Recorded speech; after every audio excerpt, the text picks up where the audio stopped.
Dodge.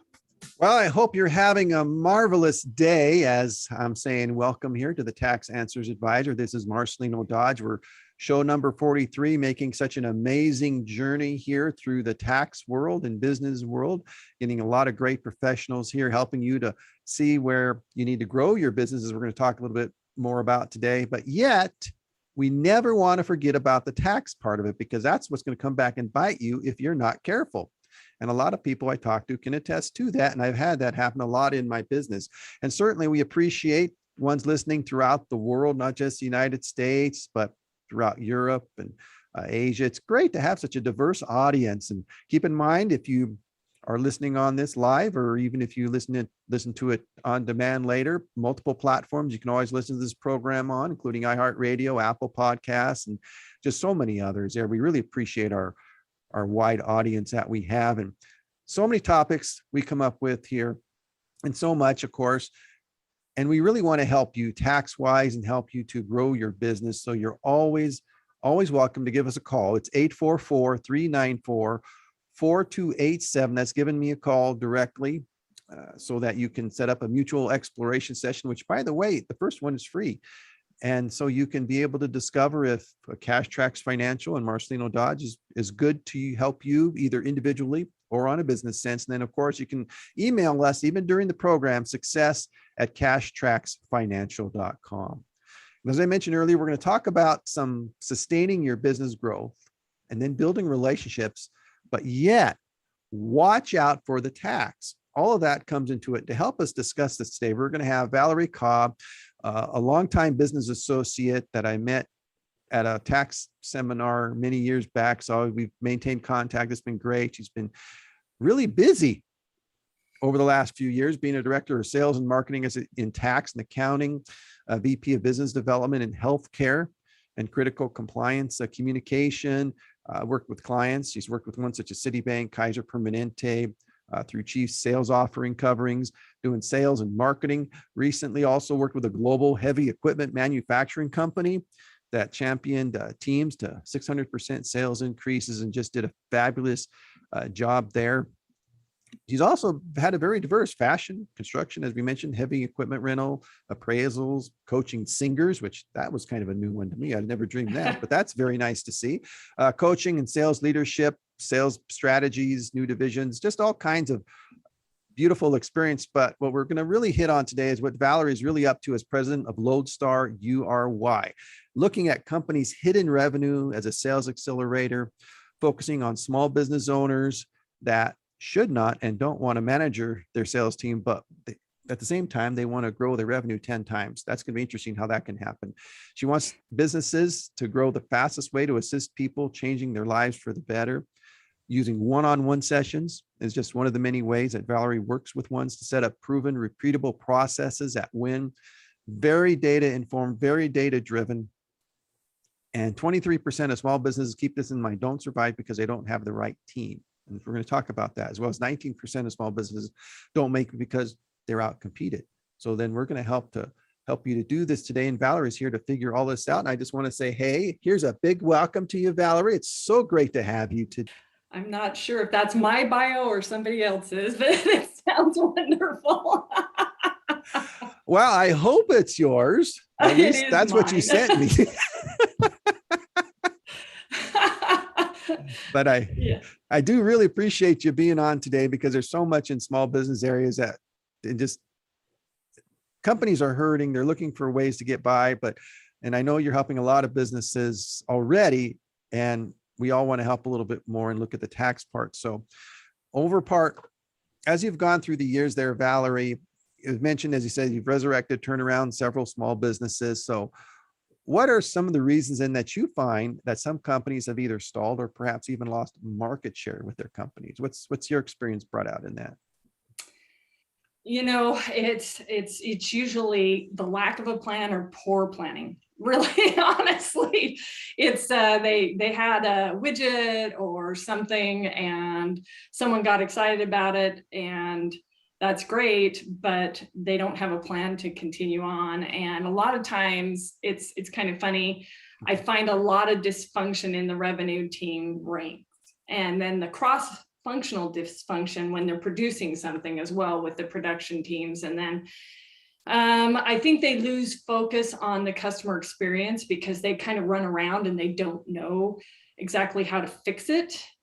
And then there's not really an innovation process. And when I talk about that, it's not part of their culture. So small businesses are usually under 500 employees, but most of them are, just that small group that are up to 50 employees. And it's really hard and for them to manage all of those arenas.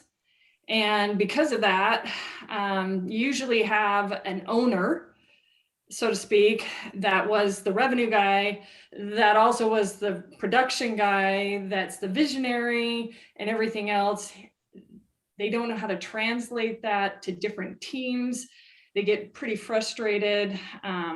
Then enters competition, of course. There's always competitor response because once you have a good thing, other people tend to take it and run. I mean, I believe in the airline industry, its roots are back.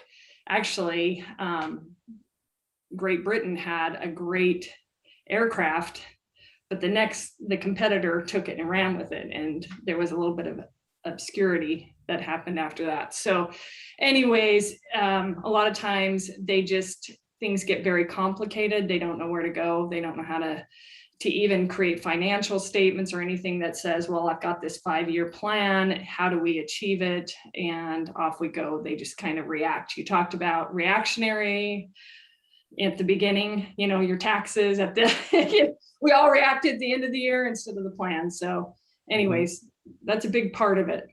Mm-hmm. So yes. And one of the points you mentioned here is that they'll get complacent. Mm-hmm. How does the complacency come in on that?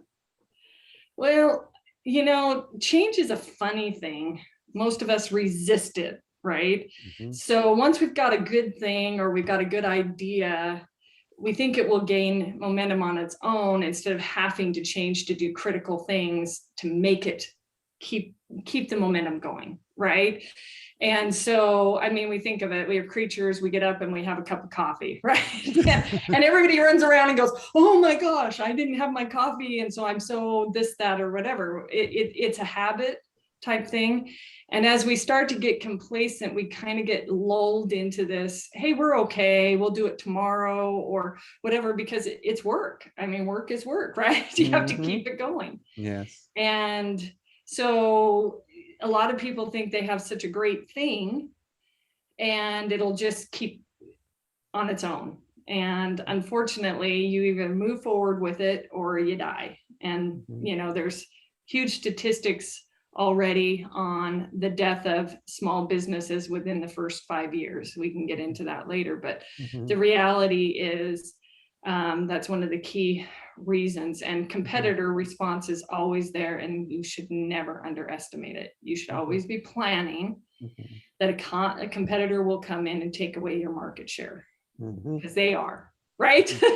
They're working on it, definitely. And so also another area you mentioned, which I often see can be a challenge. I see it more from a different view, but I see it though, is that some businesses about the customer experience. Yeah. How does that, where do we see that falling in here? Because I mean, I see it with various businesses all the time. It seems like they just don't understand the customer experience or customer service for that matter. I think after a while, people forget to ask the question. And remember, the visionary probably had a handle on that, but as soon as you start to move to teams, they don't capture that same vision. They don't have that same culture. Now, sometimes it's a person, they get tired, and maybe you're just a 1 to 3, employee company. And that person just gets tired. First of all, they get tired and they get beaten down because customers can be demanding, right? We've all dealt with that, especially on the revenue side, because you're facing that customer and you get told no a lot and some of those things. So you start to get a thick skin. So, but I think a lot of it is being able to set up an organization that can capture what the original visionary had in mind. And that's usually part of the success to begin with. And then ongoing, setting up a process of constantly surveying. And people are like, well, I want to send out a survey monkey, or I want to send out, but you've got to be able to get customers in a format where they're very comfortable giving you genuine feedback on how that is. And then you've got to roadmap that experience, right? You've got to create a journey of what that is once you've gotten all that feedback. And I traveled the globe just for new product development, just asking critical questions. What do you like? How do you like this? And being over some service teams, a lot of times they're afraid to ask the customer that question because they might get a response they didn't like. And it's like, that's okay. That means you get to grow and we get to know what we need to do. And at least they were willing to talk to you about it, right? And then take their feedback and map that journey, and you're not going to please all of the customers, but you will begin to have a following that then starts to blog about you, then starts to grow your own business for you anyway. So it's very important to not forget that the customer is the one that actually made you a success to begin with, right? Yes, So, definitely got to keep that in mind, because we've all seen how some companies started off, service was great, everything was going wonderful, something changed or ownership changed or whatever, and all of a sudden the service just kind of went gone, or it's just not at the level that it once was. And so then those companies kind of start going, they're not as successful. So anyway, so let's keep in mind, customer service is important, getting those questions answered, even if you don't like what the answer is going to be. So that's good for any size business, frankly. Just, that's how you can grow. So then, as we've identified many of these items here that are of concern, then how then does Valerie come in and fix the problems and turn these ones around then, once all these are identified and we see all these issues? and nobody loves this answer, but the answer depends. Honestly, you got to get at the root of where any dysfunction is happening, right? So you've got to be able to take a good look under the hood. And usually when I go into a new company, and it did sound a bit like I had ADD with all the companies I've been at, but like I said, I love business because it changes lives faster than anything else, right? And I'm just always curious. And so I think some of that curiosity has translated into asking good critical questions. So first off, I typically will go in and I will discover and just be open-minded. I'm discover where the pitfalls are and work on 2 or 3 things that we can get the most traction the quickest. But we need to be able to discover, we need to be open, we need to be able to then create your actual plan that I talked about at the beginning. It's a plan of attack. It's your 1, 3, 5 year plan. And, change, people don't love it. So you've got to be able to create that plan that's realistic, that's genuine, and then that you're willing to follow, right? You're going to have to amend and change, and I get that. But usually once I'm in there, then I find that there is a lot of limiting beliefs or self-loathing and head trash. We call it head trash in the sales world, right? You get told no enough times and you start to go, oh my gosh, I don't want to talk to that customer again, or I don't want to go through this again, because you end up with a sense of PTSD or whatever, if I can say, that a little bit. But anyways, people have to believe they can succeed. So when you go in and you work on this discovery, you've got to take what they're doing well, and you've got to say, they're doing this well. Now let's add a little bit to it and make sure they understand that this isn't an attack. When you're going in, change management is not an attack. It's I've got a growth mindset, come along for the ride. And, and if you don't, what happens is, like when I talk about head trash, well, the competitor's better. Mhm. if I had the bandwidth of a larger Fortune 500 company, or if I did this or that. And then you also have to get rid of those excuses. So Mhm. by getting rid of the self-loathing or limiting beliefs, you get rid of the excuses. There's a great book out there called Extreme Ownership. I love it. There's a lot of stuff around it that I'm not going to get into right now. And it's by a Navy SEAL. And it, and trying to own part of what that is. But Mhm. if you, and then once you've got them believing they can do this, and those first three things, because that's the other part, is a lot of them try to bite off 500 things, because you're a Mhm. small company, you wear a lot of hats, you're trying to bite off everything. And so you've got to make sure that the plan is not an ego-driven plan, right? You've Mhm. got to make sure that they can actually take it from X to Y by when. There's a great book called 4 Disciplines of Execution out there. It's a Covey book. I think it's Sean Covey. Anyways, and they have to be willing to have that help, right? And I laughed. Mhm. I told you about my book that I am writing called I Can't Help You. I can't help you, because if people can't set aside, they can't take the good part of what they do and then learn what they could be doing better, then I can't help them at all. Mhm. Right? That's they have to want to do that. And we say wanna because they've got to wanna. Yeah. If they Mhm. don't, some of those team members that don't probably don't need to go along for the ride as well, which is also hard, because when you go through change management, that also Mhm. means that there are people in your culture that are not going to go along for the ride, or they're not in the right seat, and you move them around, and things like that. So Mhm. I'm a big proponent of Brene Brown. She talks about vulnerability, which is the moment right before courage. So we have to exhibit that kind of behavior before we can uncover and move forward, right? Mhm. So we have to say, start to be vulnerable. There's no dumb questions. That's real. That, because people get Mhm. scared. If I ask the wrong question, boy, it might go on social media and it might be broadcast, or whatever, right? Mhm. Or if you say, well, this is hard for me, then they might think they're weak, Mhm. right? By saying that. But um, actually there's a way forward with it, as long as we can tear down some of those self-limiting beliefs and move it back in the right direction, and they succeed.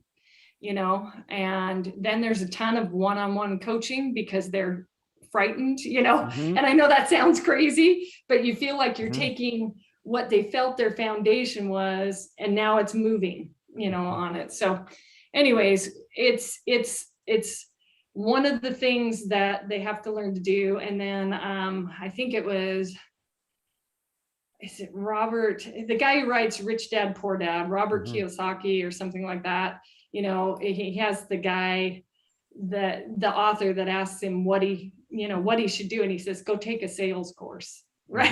Mhm. And I know that everybody's like, no, I don't take a sales course, but you know I cite Daniel Pink's book, To Sell is Human, or whatever. It's a great book, but he's talking about CEOs trying to change an employee's mind, and mothers trying to change their 2-year-old's mind. We're all selling. Mhm. So we've got to be able to get that head trust out and sell the new ideas to our Mhm. culture, Mhm. and get them excited, get that visionary excited again about Mhm. what could be.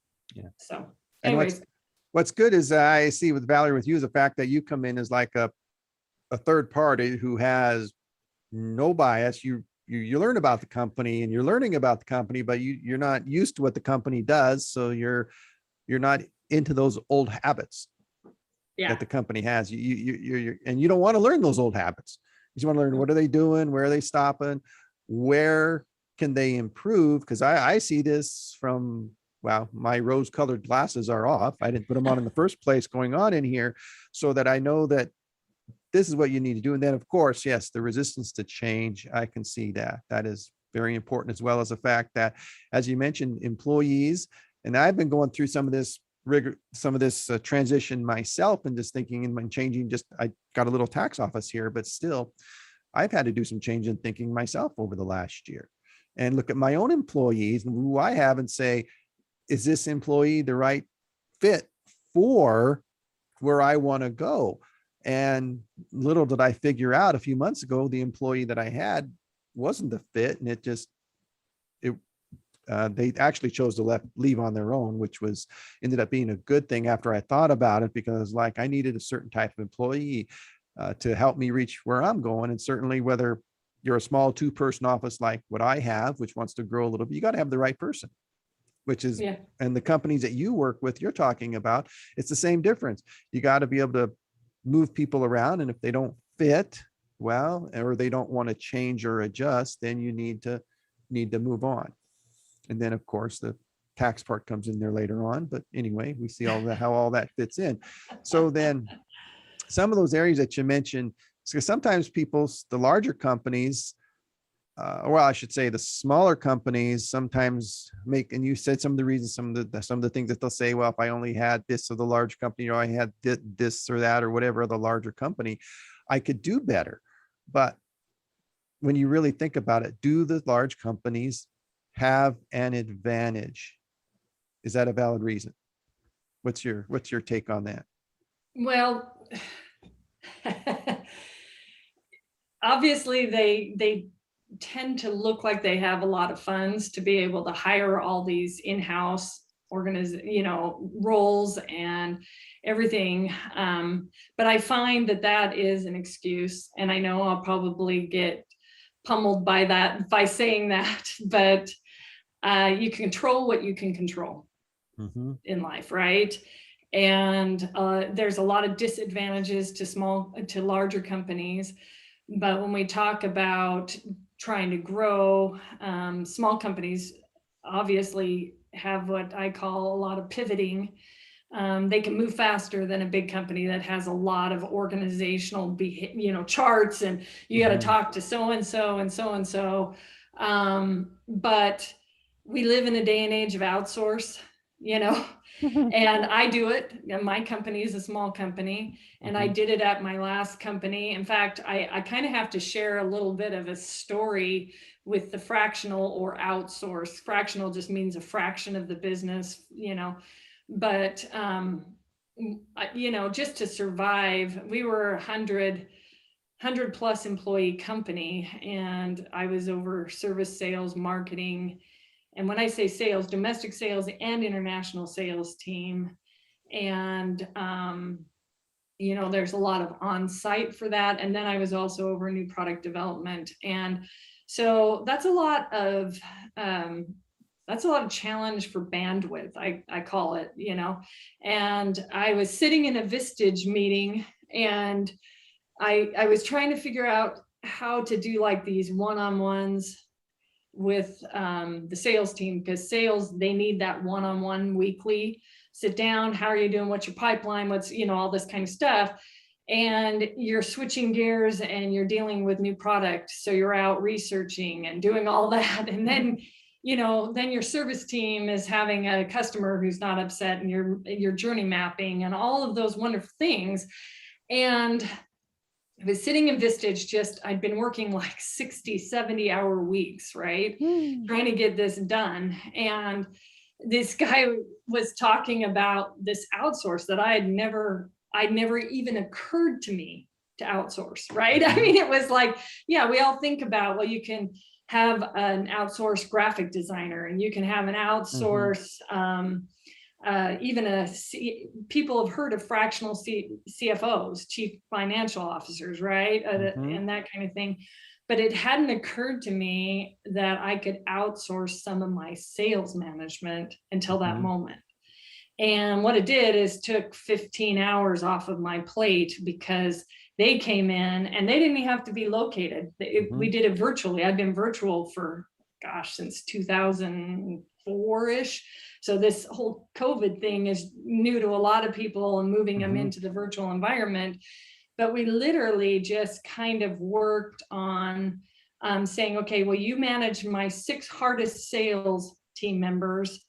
the ones that I need really worked on hard. And he would do one-on-ones with them weekly and then do a group coaching session. And when we say one-on-ones, we're not talking about sales trainings, because sales training, there's programs everywhere, which is another outsource, right? But you're trying to change behaviors, and behaviors don't happen by just training, a one and done, the annual revenue meeting or whatever it is that you're doing, right? And so it just like took a load off my plate. And so when we go back to the original topic and it says, well, okay, you asked me, do big businesses have it easier? Well, yeah, they have people and roles that they can put into place, but I don't find it easier. I think small companies just don't leverage what they can in the outsource arena. And that's kind of the birthplace of Lodestar, of course, but it's also just period. I don't care who you're working with.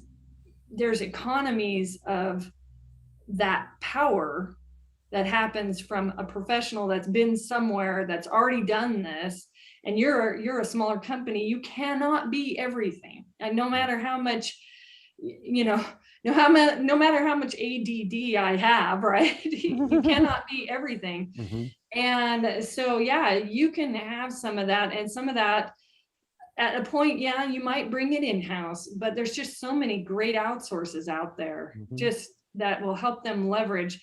And I think one of the biggest hiccups is tripping over themselves, stepping over a dollar to pick up a dime, that wonderful saying. So what happens is you look at it and go, well, I'm looking at outsourcing some marketing, and oh my gosh, they're $2,500 a month.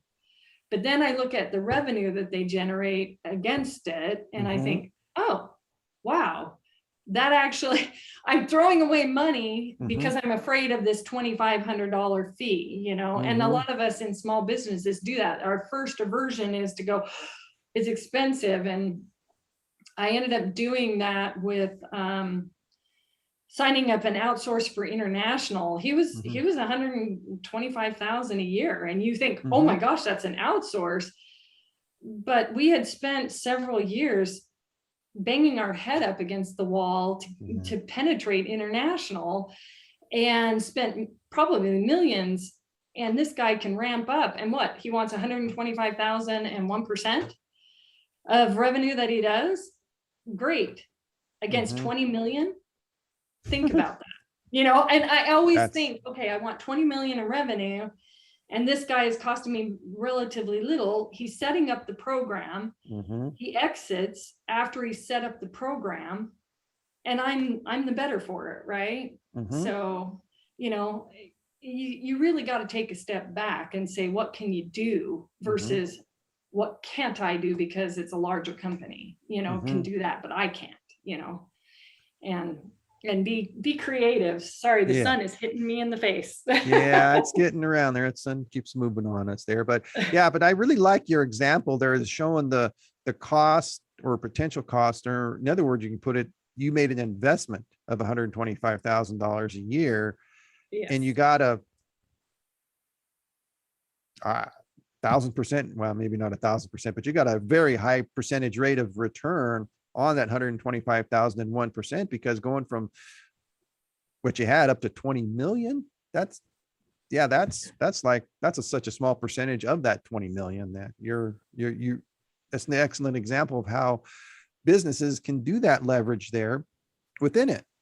And it relates back to not just what you're talking about in business and sales. It can even go into the smaller businesses like that I work with, and just trying to leverage using what I do as a tax professional, not just at tax time, but throughout the year, to help them to leverage these things. And because one of the big things going on in some of the areas I work with is like being a virtual CFO for some companies, helping them with their accounting and stuff. And what most businesses don't realize, they look at what, like, I may charge for something like that, but they don't realize that, what you're paying me to do that is probably less than what you'd pay somebody in-house to do it. Plus, you don't have to pay the payroll taxes, at least in my case. That's true.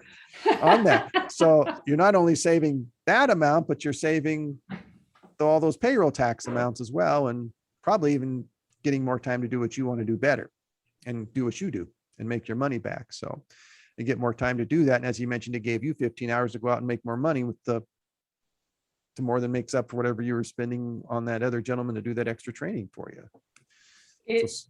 Yeah, definitely. Yeah. Definitely. So then why don't more people do outsourcing of various things, do you think? I think that sometimes they don't realize that there is something like that out there, right?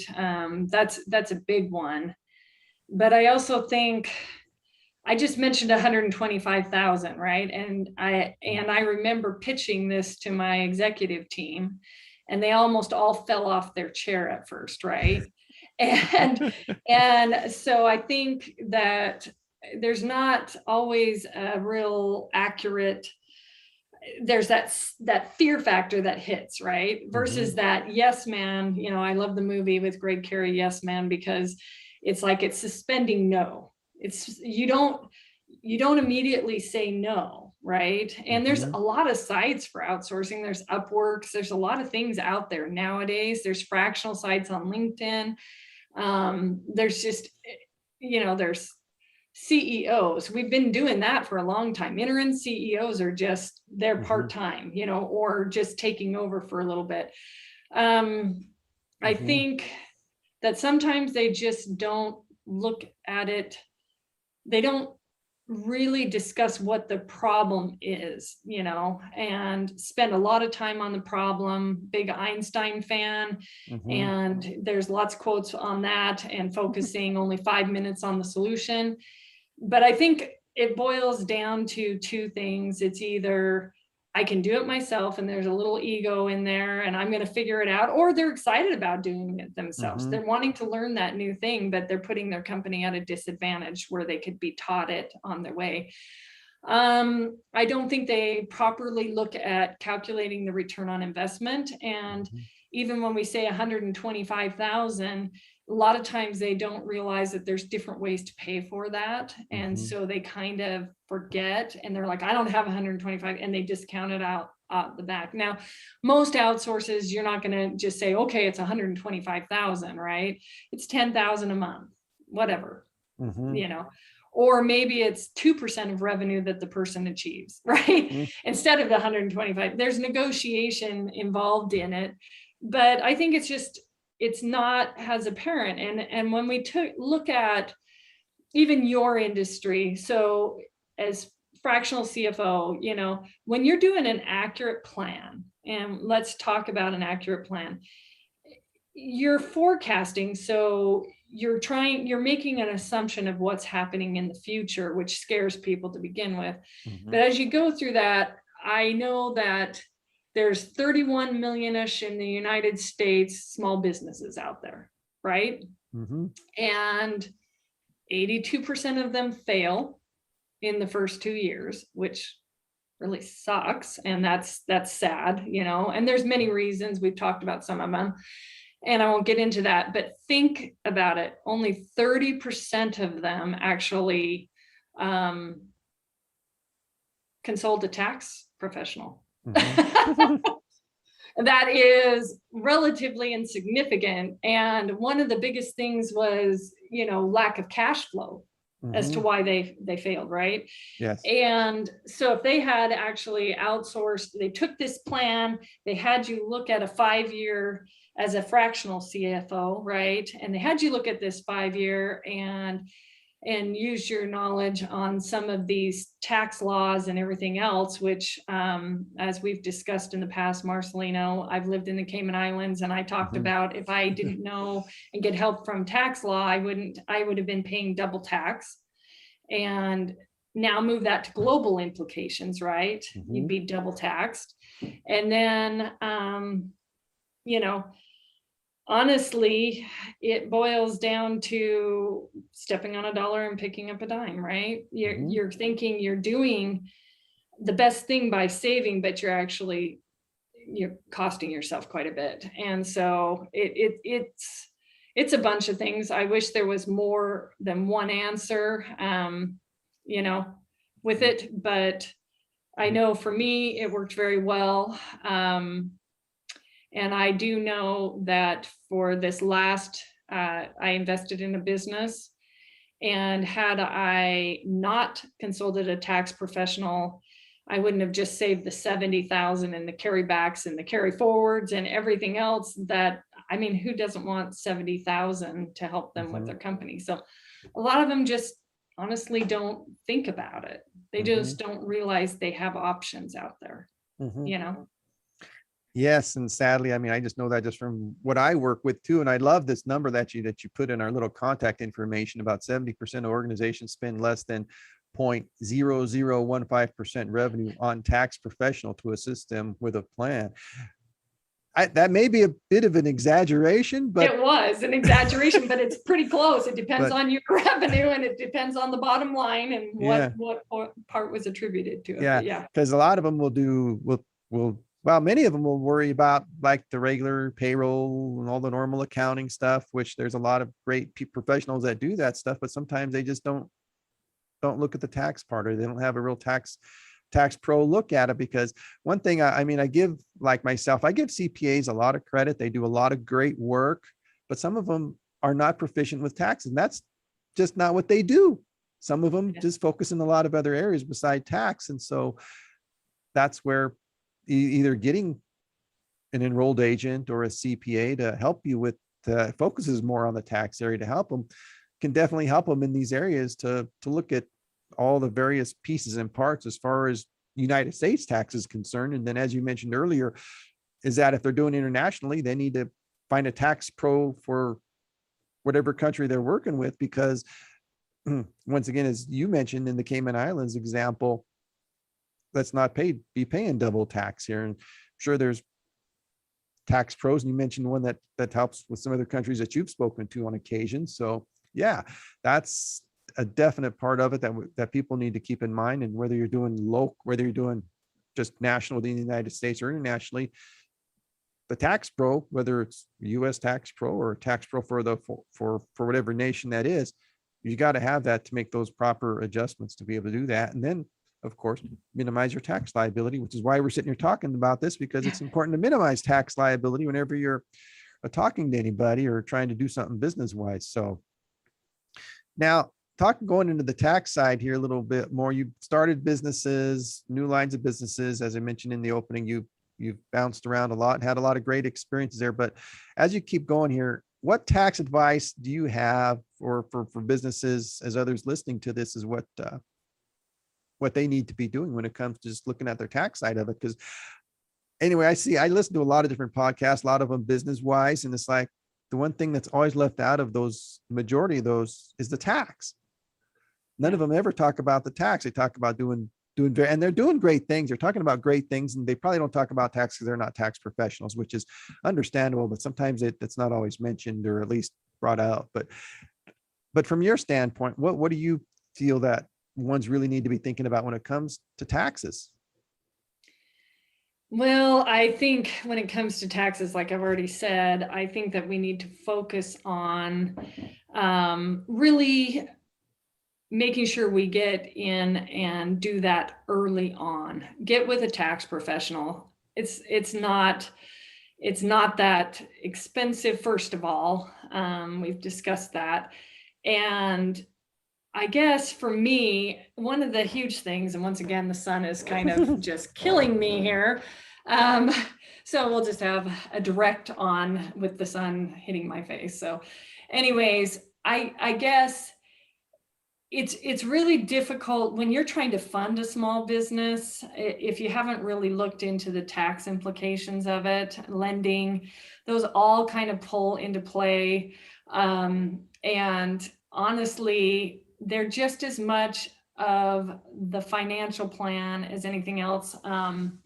So I know where the fees go, right? So right now I'm a licensee of Sales QB. That's just for the sales management part of it. And I need to know where those fees go. Okay. So let's talk about the United States tax law, all right? even IRS agents don't always have the answer. Marcelina, you and I have both called in back in my former day, even on like the EIC or whatever, right? And that's not necessarily the small business, but we call in and they'll like, well, I've got to source the code. I've got to look at all of those things. And sometimes they have to research and have to come back to you, right? And they're supposed to be, on the IRS side, they've got to know it and know that business. And I kind of always make the joke that it's a little bit biblical.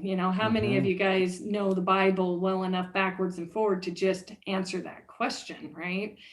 And for me, it was always, okay, also, when can I hire additional employees? What do I have to do with those employees? How do they get taxed? What implications happens to my bottom line with those employees, right? And there's just so much guidance on that can affect your bottom line, that if you don't do it properly, you're going to run into an error, at any moment, and it can be disastrous. And sometimes it's like, well, the small business can't even pay their tax, and they run out of payroll funds and everything else because they haven't really paid attention to that in their financials. So we talked about CPAs sometimes focused on other things. Well, yeah, you've got all the different financial statements that you're dealing with, and a lot of them, we deal with GAAP accounting, right? But then when it boils down to tax accounting, right? Where does it go? How does it work? How does that help me next year? What are the credits that I might be able to take that you might not hear? Because how many of us sit on the edge of our seats knowing, watching any of the posts from the IRS? I mean, most of us avoid the IRS as much as possible, humanly possible. I feel bad. Sorry, I said it, but we get a tax letter and we're like, oh my gosh, what do I do with this? Because once again, it's like a needle in a haystack of biblical proportions, right? And I just think that a tax professional can review your financial plans for the 5 years, and they can make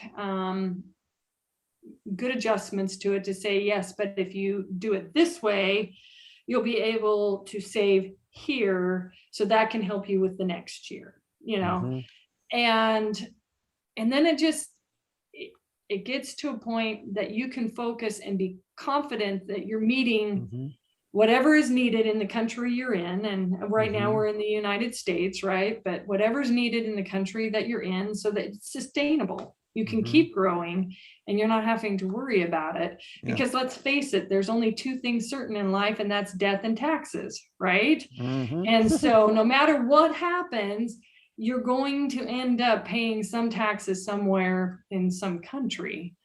And I just feel like if you're cutting off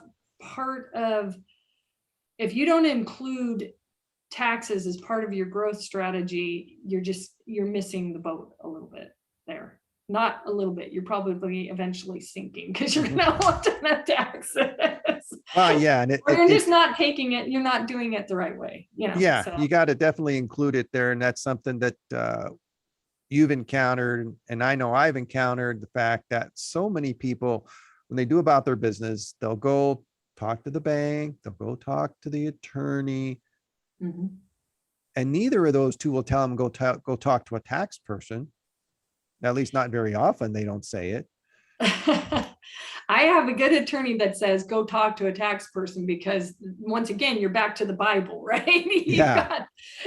They don't want to have to, unless they're into tax law completely, they don't want to have to think about it. And you're going to end up paying probably even a fraction of it if you go to a tax professional anyways, right? So the advice is typically sound. I'd be careful. Obviously, there's a lot of you want to make sure that they're not just setting up shop, they are an enrolled agent or some kind of working on their continuing education all the time, because there is a few, you and I encountered that, where there was quite a few tax professionals out there that touted that, and they weren't. And I know on the tax side, when I was in that industry, there was a lot of fixes that had to happen, because of that. But yeah, it needs to be incorporated into your strategy. Mhm. Yeah, Period. which is one of the reasons why I really appreciate this conversation today, because that's a transition as a business I've been making as a tax professional, because you've seen the changes happening, and I've seen the changes happening for a long time, where, and we mentioned it earlier about it's a do-it-yourself kind of world, and people are taking an effort to try to apply that to their taxes. And unfortunately, some tax software companies are doing that as well, Yeah. are actually working that way. And so I've myself, in a lot of these areas that you mentioned there, am working to help businesses, not just during the tax season, but trying to work on helping them year round, develop these strategies, help them to understand that if you do this now, this is going to help you in the next few years. Because one of my biggest challenges that I have, one of the biggest things I always look at is everybody wants to write everything off, some equipment off or whatever, in the year they buy it. But Yes, is that, yes. but the question comes up, is that the best thing to write off Yeah. that equipment? Well, let's go back and take a look. Sometimes I do, sometimes I don't. It just depends. And I always explain to them, because this year, you don't need so much of a deduction this year. Let's not write off this equipment, because you're looking good here up to this point. But then for next year, you may need more of a write-off. So you may need some, because you're still going to have that equipment for 5-6 years, whatever the period is. So you may need that a little bit more write-off for the following year. So let's not write off all the equipment. Yeah, you made cash for it, but you still may need the deduction. So that's where having the tax person in mind is just thinking, I'm going to write everything off. Well, we don't know that. I mean, I tell people, I don't know if you're going to write it off. Yeah. Yeah. I need to look at your situation. I need to look and see what's going on, because I don't know if that's what's best for you or not going forward. Yeah. So, Well, and you're genuine, Marcelino, and that's one of the things that's very important, especially when you're outsourcing, because there is the whole buyer beware out there, where there's a lot of promises going on from outsources that they don't deliver. And it's the same thing in Lodestar. I have to look at this situation, right? I Mhm. can't say that it is your sales team. I can't say it's one thing or the other till we've looked at the situation. And some are fearful that you're just trying to sell them something, right? And that is, I would probably, if you felt like you were being sold to, then that's probably your first spidey sense, right? The genuineness is gone. It says, no, something's up here. And you are, if you really love what you're doing and you're trying to help people excel and move forward, then that discovery of what you're talking about, what you don't know, right? I don't know if you should write this off. I mean, we got that all the time in heavy equipment, because it's a $500,000 piece of equipment for construction, right? So that's a big deal. Do you write it off? And a lot of the small businesses did it anyway, and they didn't even take delivery of it, right? By the end of the year. So you had people doing stuff like that because they just didn't understand. And then you get in all sorts of tax problems and laws. Eventually you get audited. Yeah, that scares me, because I had that argument with a client. That was a few years ago. They were trying to write off something because the person who sold it to him says, well, yeah, you can write this off. And I'm like, do you have it? Is it in your business? They said, no. I'm like, well, you can't write it off because it's not in service. You don't have it just because you paid for it. You got to have it. So those are some of the things why you got to talk to a competent tax professional about, not just do it. But anyway, Valerie, how does one reach you in Lodestar? Well, it's an interesting thing. I'm on LinkedIn. There's a Lodestar page there. And I am also on Facebook. There's a Lodestar page there. You can chat on Facebook. I connect with pretty much anyone in the globe on LinkedIn because I love to hear what their stories are, period. So send me a connection request. Make sure that you send a connection request with reasoning instead of just, whatever. And you can also contact me at vc@lodestar, LODESTARURY.com. Lodestar is a guide. That's the actual term, or muse. And it is, I can tell the story behind it another time, but that's a great way to get to me. You can also reach me at 909-767-2330. You can text that as well. That's a great way. And I just would love to discover and grow with anybody who wants to have a conversation on that subject. Okay, great. Thank you, Valerie. Really appreciated all of your insights today. I always enjoy having special guests like you, because I always learn something in these sessions, and always helps me to grow as a business myself, and where I need to maybe make an adjustment, even as a tax person there. But again, we want to thank you, and we thank everyone for being such good listeners today. And anything come up today you want to talk about, or on any show that you've talked about, you can always email me. It's success@cashtracksfinancial.com. My phone number, 844-394-4287. Be happy to talk to you. Of course, you can also schedule your free mutual exploration session at cashtracksfinancial.com. Again, it's so wonderful to have everyone listening today to the Tax Answers Advisor, and we'll look forward to speaking to you once again next week, every Thursday, 9 a.m. Pacific. And again, a warm thanks to all for listening to the Tax Answers Advisor with Marcelino Dodge on the Voice America Business Channel.